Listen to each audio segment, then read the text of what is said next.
সাধারণ সম্পাদক জনাব হাফিজুর নির্যাতনের শিকার হয়েছিলেন তিনি।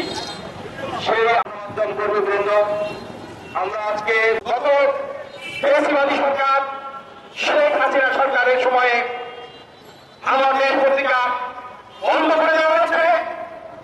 মজলুম সাংবাদিক মাহমুদুর রহমানের বিরুদ্ধে মামলা দিয়ে তাকে শারীরিকভাবে নির্যাতন করে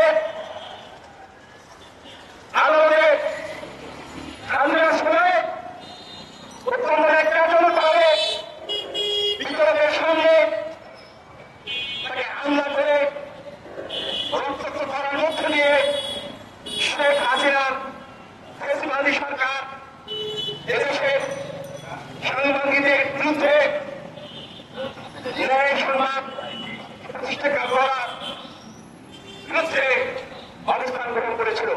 আর মাহমুদুর রহমানের বিরুদ্ধে মেঘনা গ্রুপ